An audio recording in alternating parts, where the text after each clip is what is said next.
NCERT का matrix chapter का exercise है 3.1। कौन सा एक्सरसाइज है? 3.1। इसका पहला क्वेश्चन है, इन द मैट्रिक्स ए, इस दिए हुए मैट्रिक्स में लिखना है, इस मैट्रिक्स का ऑर्डर लिखना है। तो ऑर्डर का मतलब है पहले रो पता करते हैं, कॉलम पता करते हैं। तो इसमें कितना रो है? 3 रो है। और कितना कॉलम है? 1 2 3 4 कॉलम है। तो इसका ऑर्डर हो जाएगा 3/4। ऑर्डर ऑफ ए 3 क्रॉस लिखते हैं 4, पढ़ते हैं 3/4। ऑर्डर हो गया 3/4। अब इसमें एलिमेंट की संख्या, अवयवों की संख्या, मैट्रिक्स ए में अवयवों की संख्या ऑब्वियसली काउंट कर सकते हैं। और हम लोग जानते हैं कि मैट्रिक्स अगर m/n ऑर्डर का होता है तो इस मैट्रिक्स ए में एलिमेंट की संख्या हो जाती है m×n। तो यहाँ पे m की जगह 3 है, n की जगह 4 है, तो नंबर ऑफ एलिमेंट्स हो जाएंगे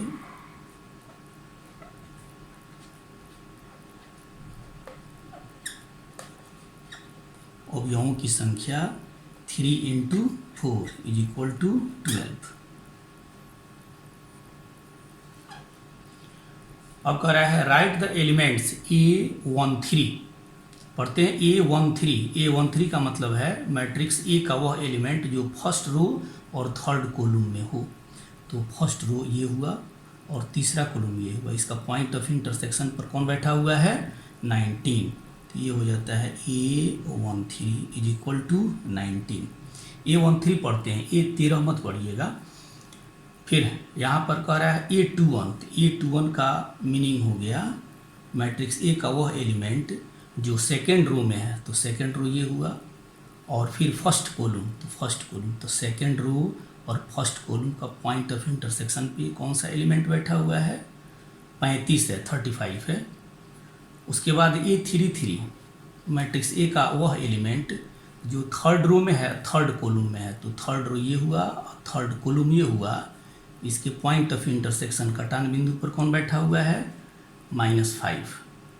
फिर कह रहा है वह एलिमेंट जो सेकेंड रो में है, फोर्थ कॉलम में है। तो सेकेंड रो ये हुआ और फोर्थ कॉलम ये हुआ। तो कह रहा है क्या कि कौन सा एलिमेंट हो जाएगा? 12। और उसके बाद कह रहा है A23 वह एलिमेंट जो सेकेंड रो में है। सेकेंड रो ये हुआ और थर्ड कॉलम ये हुआ। इसका कटान बिंदु है, पॉइंट ऑफ इंटरसेक्शन पर कौन बैठा हुआ है? 5/2। तो इस तरीके से हमारा पहला क्वेश्चन हो जाता है। सेकेंड क्वेश्चन है, if a matrix has 24 elements, what are the possible orders it can have? What if it has 13 elements? कह रहा है किसी मैट्रिक्स में 24 एलिमेंट्स हों तो इसके कौन कौन से पॉसिबल ऑर्डर हो सकते हैं। और फिर सेकंड पार्ट है कि अगर किसी मैट्रिक्स में 13 एलिमेंट हों तब कौन कौन सा उसका पॉसिबल ऑर्डर संभव है। तो फर्स्ट पार्ट बनाने के लिए मान लेते हैं लेट पॉसिबल ऑर्डर, इसका मान लेते हैं let possible orders of matrix m/n। तो दिया हुआ है इसमें नंबर ऑफ एलिमेंट्स कितना दिया हुआ है? 24।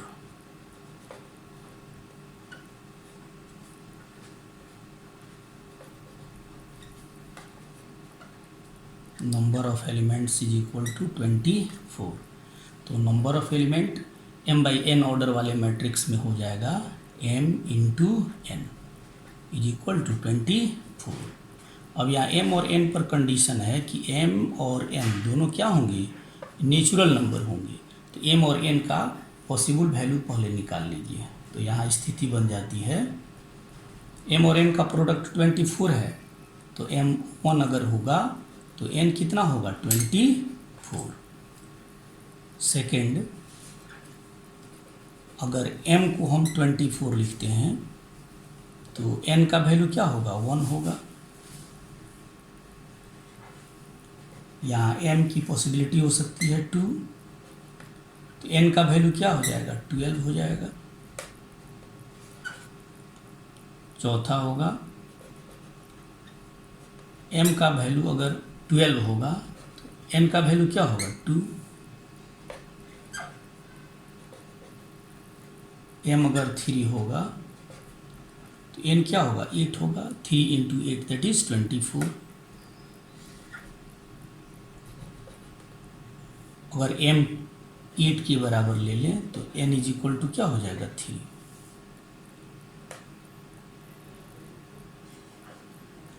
और भी संभव मान होंगे।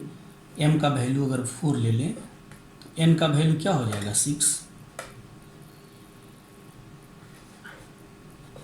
और अगर m का वैल्यू 6 ले लेते हैं तो n का वैल्यू हो जाएगा 4। अब पॉसिबल ऑर्डर आप लिख सकते हैं।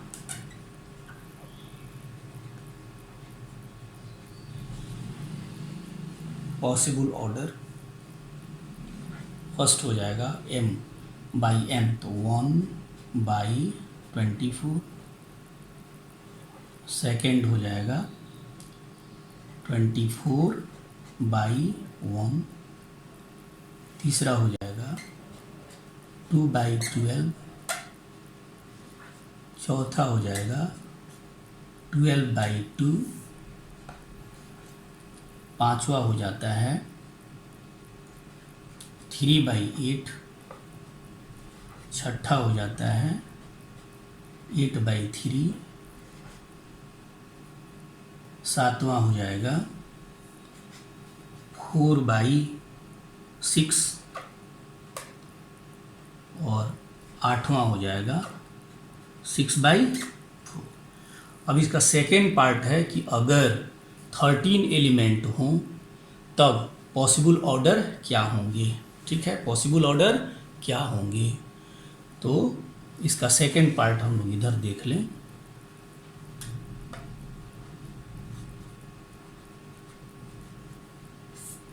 नंबर ऑफ एलिमेंट 13 है तो दो ही पॉसिबल ऑर्डर हो सकते हैं। एक 1/13 हो जाएगा और दूसरा क्या हो जाएगा, 13/1 हो जाएगा। लिख देते हैं direct possible orders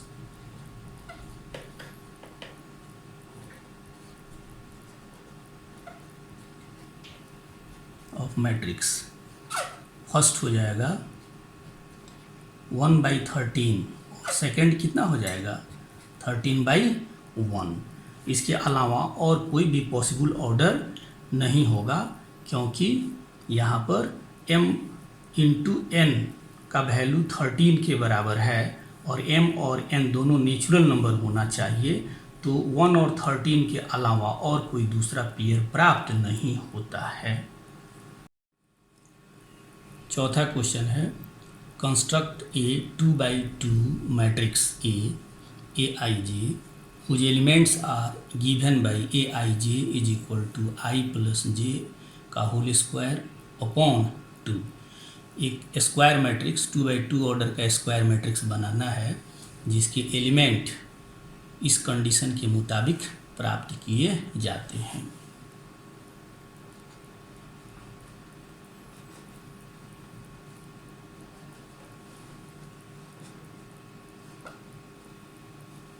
second order का है 2/2। सबसे पहले इस मैट्रिक्स को हम लिख लेते हैं।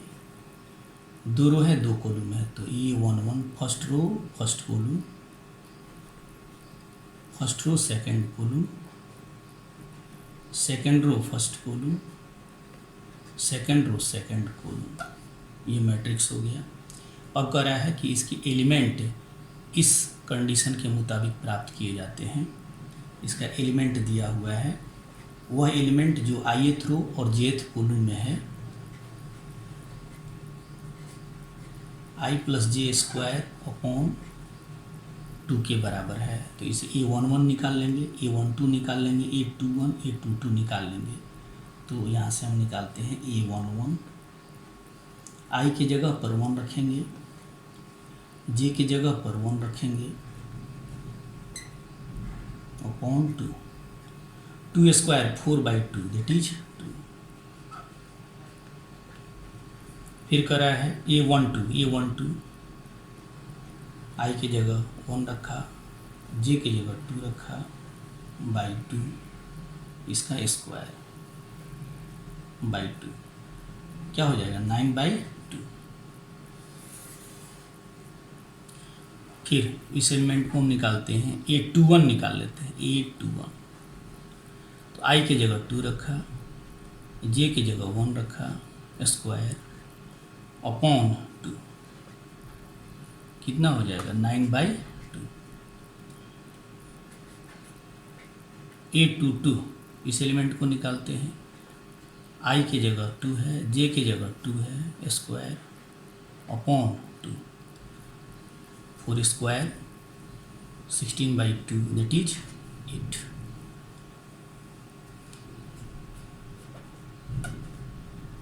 इस प्रकार मैट्रिक्स ए प्राप्त हो जाता है। अब A11 प्राप्त है 2, A12 प्राप्त है 9/2, A21 प्राप्त है 9/2, A22 प्राप्त है 8 और किस ऑर्डर का है सेकेंड ऑर्डर 2/2 ऑर्डर का। यही हमारा आंसर हो जाता है। इसका 5वां क्वेश्चन है construct A 3/4 matrix whose elements are given by Aij is equal to 1/2 modulus of -3i plus j। तो सबसे पहले हम यहाँ मान लेते हैं मैट्रिक्स ए है 3/4 ऑर्डर का, अर्थात 3 रो हैं और 4 कॉलम है, 3/4 ऑर्डर है। अब इसको विस्तृत रूप से में लिख लेते हैं। तो कह रहा है 3 रो 4 column A11, A12, A13, A14, A21, A22, A23, A24। फिर कह रहा है A31, A32, A33, A34। Total इसमें कितने एलिमेंट हो गए 12 एलिमेंट हो गए। अब एक एक करके सभी एलिमेंट को इसके मुताबिक निकाल लेंगे। दिया हुआ है Aij एलिमेंट निकालने के लिए कहता है ith रो jth कॉलम में जो एलिमेंट है दिया हुआ है वो इतने के बराबर है 1/2 modulus of 3i minus 3i plus J. अब इसके मुताबिक हम लोग सारे एलिमेंट को निकाल लेंगे। पहले निकालेंगे A11, A11 निकालेंगे, i की जगह 1 रखेंगे, j की जगह 1 रखेंगे, मॉडुलस -3 में 1 से मल्टीप्लाई कर देंगे तो -3 प्लस 1 वैल्यू होता है -2 का मॉडुलस +2 1/2 तो 1/2 इंटू +2 दैट इज 1। फिर कर रहा है ये 1/2 इस एलिमेंट को निकाल लेंगे 1/2 हो जाता है -3.1 3 इंटू 1 -3 इंटू 1 +2 आई के जगह रख देंगे 1 जे के जगह 2। अब यहाँ से हो जाता है -3 + 2 कितना हो जाएगा तो -1 का मॉडुलस क्या हो जाएगा +1 तो हो जाता है 1/2। A13 1/2 मॉडुलस 13 निकाल रहे हैं तो -3 आई के जगह 1 +3 हो जाएगा -3 + 3 0 0 का मॉडुलस 0 और 1/2 से मल्टीप्लाई कर देंगे 0।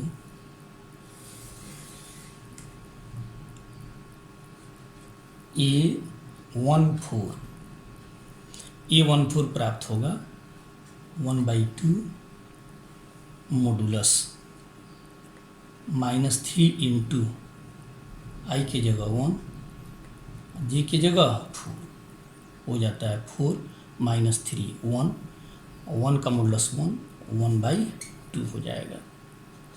फिर कह रहा है A21 1/2 A21। अब यहाँ I की जगह 2 है, -3 × 2 प्लस J की जगह 1 है, हो जाता है -6 + 1 -5 का मॉडुलस 5, 1/2 से मल्टीप्लाई कर दिया 5/2, हो जाता है A22 1/2 मॉडुलस -3 I की जगह 2 J की जगह 2, हो जाता है -6 + 2 4, -4 का मॉडुलस क्या हो जाएगा 4 × 1/2 कितना हो गया 2। फिर कर रहा है A23 second to third column का एलिमेंट हो जाएगा, I की जगह 2 -3 × 2, J की जगह 3, हो जाता है -6 + 3 -3 का मॉडुलस 3, 1/2 से मल्टीप्लाई कर देंगे 3/2।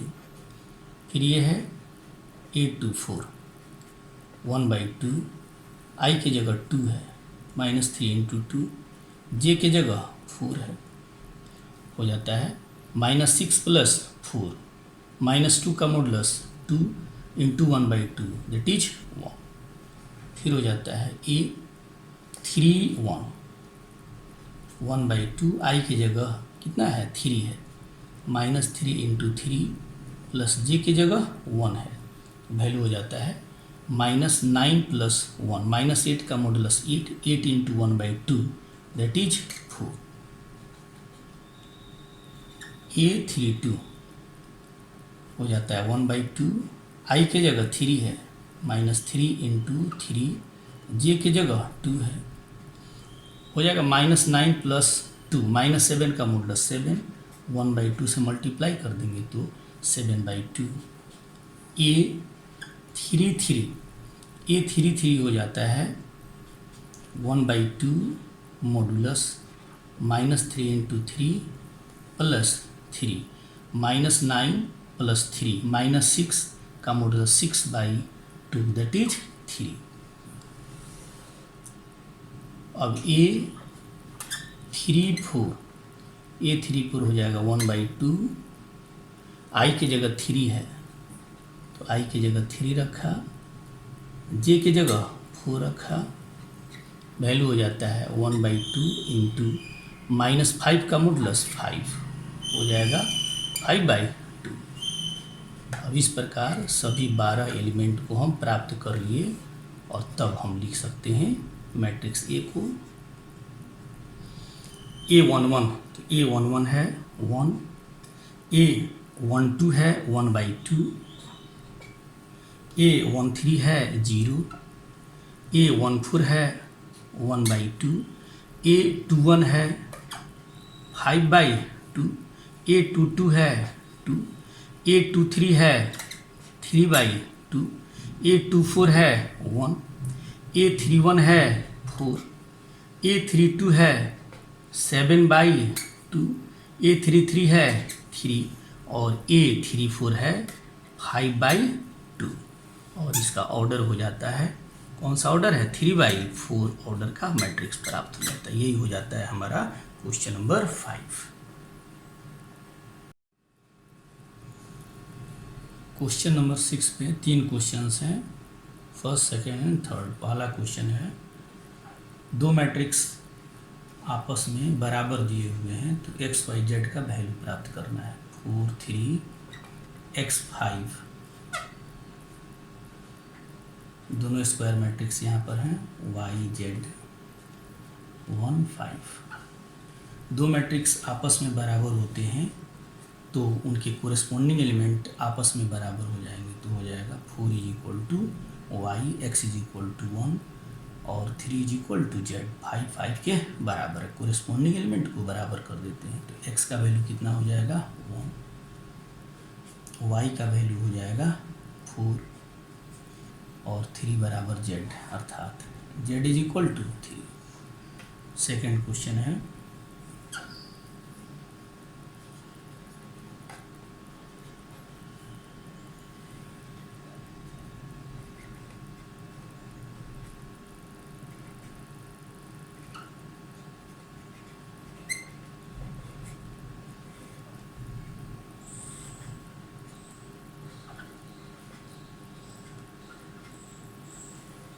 यहाँ भी कोरिस्पोंडिंग एलिमेंट को आपस में बराबर कर लेंगे। x प्लस वाई बराबर हो जाएगा 6, ये 2 बराबर 2 है, वाला इक्वेशन बना दीजिए। 5 plus z is equal to 5, 5 plus z is equal to 5, hence इसीलिए z का वैल्यू क्या हो जाएगा, 0 हो जाएगा। 5 से 5 कैंसिल हो जाएगा। और फिर एक्स वाई बराबर 8 कोरिस्पोंडिंग एलिमेंट है, सेकेंड रो सेकेंड कॉलम में है, फिर यहाँ भी सेकेंड रो सेकेंड कॉलम में है 8। इसको इक्वेशन 3 बना देते हैं। अब यहाँ से x का वैल्यू या y का वैल्यू इसमें पुट कर दीजिए। y बराबर हो जाता है 8/x।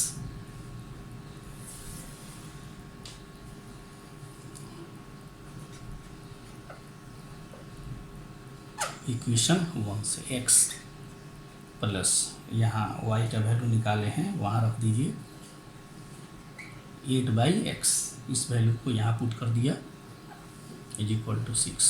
अब यहाँ सिंप्लीफाई कर लीजिए तो x square plus 8 LCM x है तो इधर मल्टीप्लाई कर लीजिए 6x, x square minus 6x is equal to 8 है, इसको इधर लाइएगा तो प्लस 8 इज इक्वल टू 0 हो जाएगा। x में क्वाड्रेटिक इक्वेशन हो गया। इसको रिजॉल्व कर लीजिए, तो रिजॉल्व कीजिएगा तो आपको आ जाएगा x minus 2 into x minus 4 is equal to 0। तब आइदर x माइनस 2 0 होगा और x माइनस 4 0 होगा, तो x minus 2 is equal to 0 और x minus 4 is equal to 0। अतः x का वैल्यू या तो 2 होगा या 4 होगा। अब x का वैल्यू हो जाएगा 2, तो कह रहा है देन y बराबर, यहाँ से x का वैल्यू 2 रख दीजिए तो 4 हो जाएगा, और फिर x का वैल्यू 4 होगा,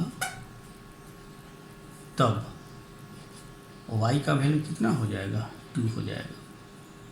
इस प्रकार x का वैल्यू 2, y का वैल्यू 4 और z का वैल्यू 0 होगा, या दूसरा सेट हो जाएगा x का वैल्यू 2, x का वैल्यू 4, y का वैल्यू 2 और z का वैल्यू 0 हो जाता है। अब तीसरा नंबर क्वेश्चन है,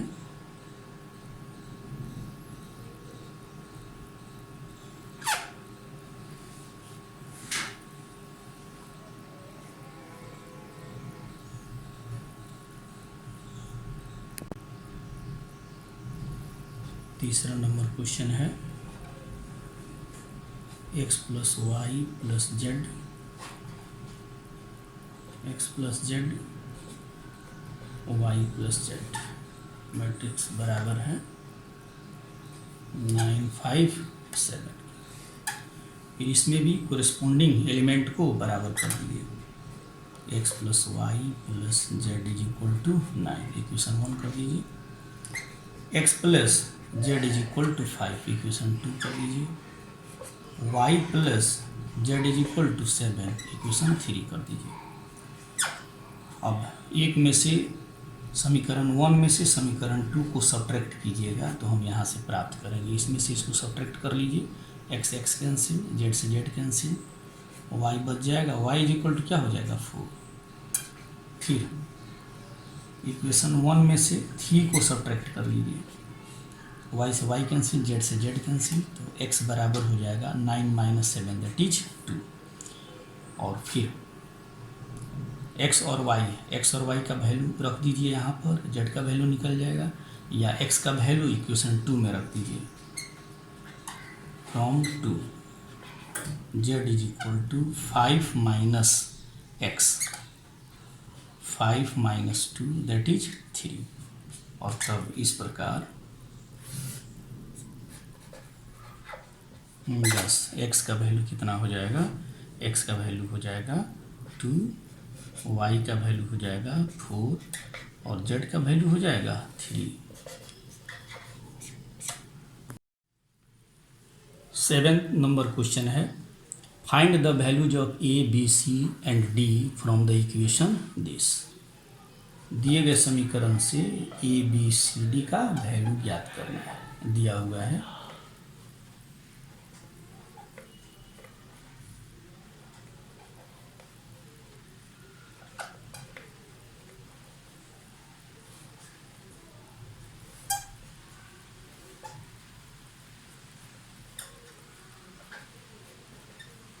ये दो मैट्रिक्स आपस में बराबर हैं तो इनके कोरेस्पोंडिंग एलिमेंट संगत अवयव बराबर होंगे। फर्स्ट रो फर्स्ट कॉलम का element first row first column के एलिमेंट के बराबर होगा। A minus B is equal to -1, पहला इक्वेशन कर दीजिए। फिर यहाँ से हो जाएगा 2a plus c is equal to 5, second equation हो जाएगा। 2a माइनस बी 0, तीसरा इक्वेशन हो जाएगा। 3c plus d is equal to 13, चौथा इक्वेशन हो जाएगा।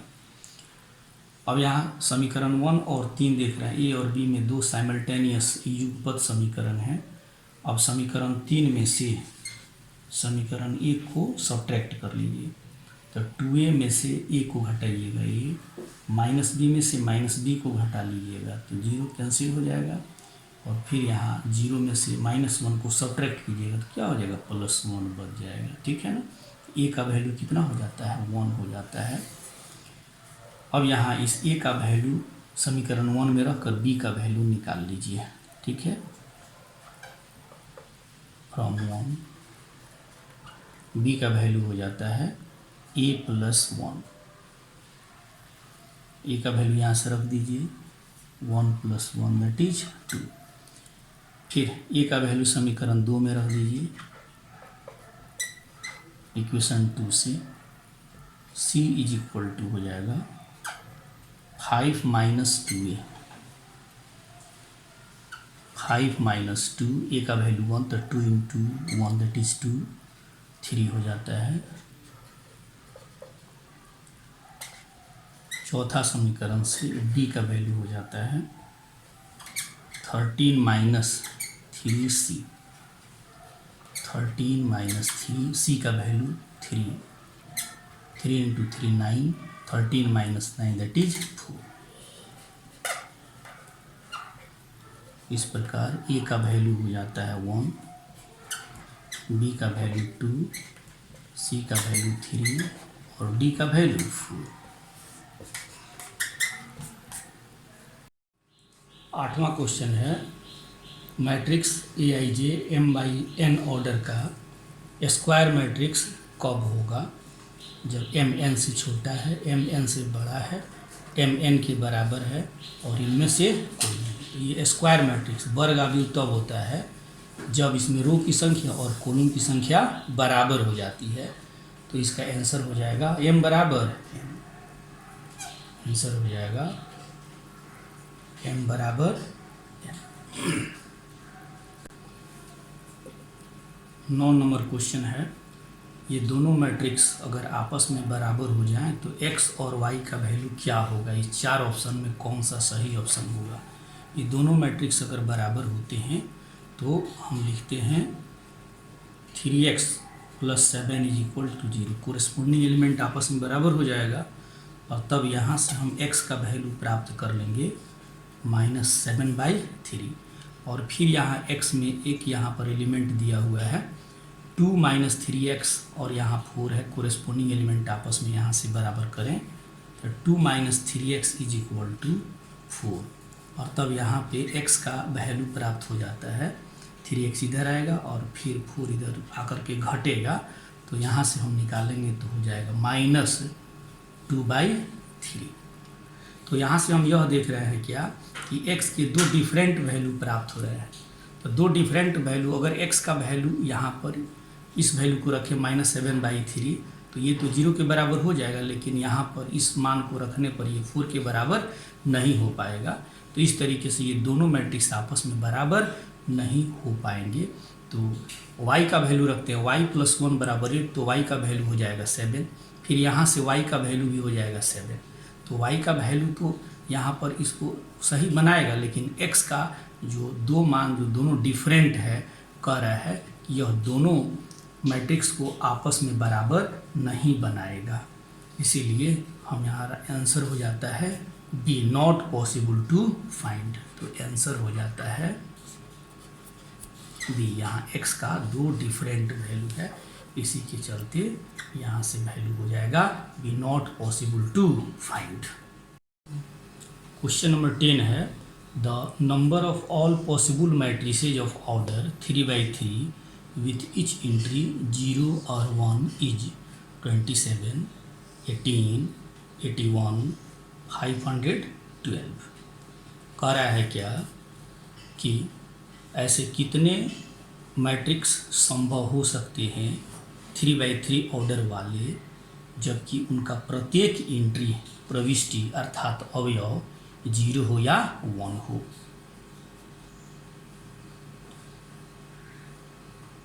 थ्री बाई थ्री ऑर्डर का मैट्रिक्स है, 3 row 3 column. First row first column का element A11, first row second column, first row third column,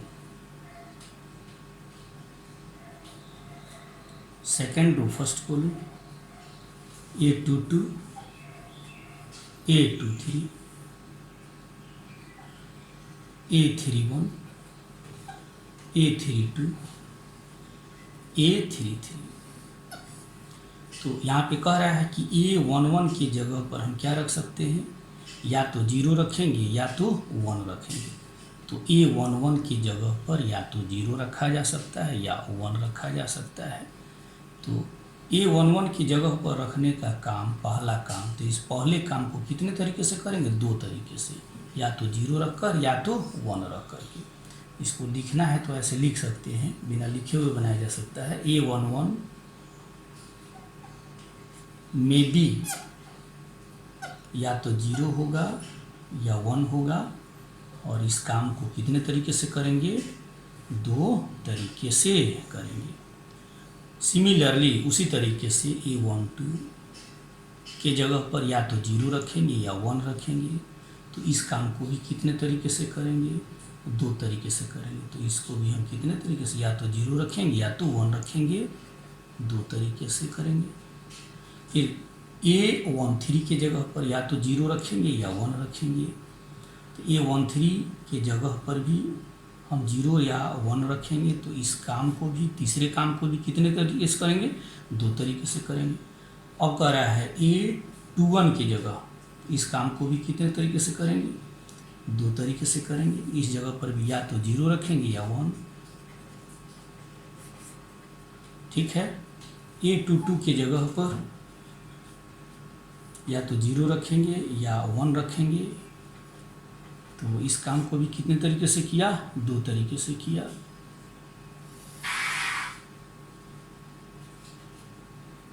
A23 के जगह पर या तो 0 रखेंगे या 1 रखेंगे, तो इस काम को भी हम कितने तरीके से करेंगे, 2 तरीके से करेंगे।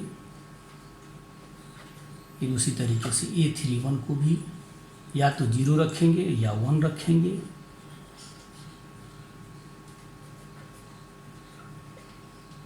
A32 के स्थान पर या तो 0 रखा या 1 रखा, इस काम को 2 तरीके से किया। A33 के जगह पर या तो 0 रखेंगे या 1 रखेंगे, इस काम को भी कितने तरीके से किया, 2 तरीके से। तो कह रहा है कि सभी 9 काम को हमने कर दिया। प्रत्येक काम को कितने तरीके से किया, 2 तरीके से। इसीलिए सभी 9 काम को करने के तरीकों की संख्या जो होगी वही नंबर ऑफ पॉसिबल मैट्रिक्स की संख्या होगी, नंबर ऑफ पॉसिबल मैट्रिसेज।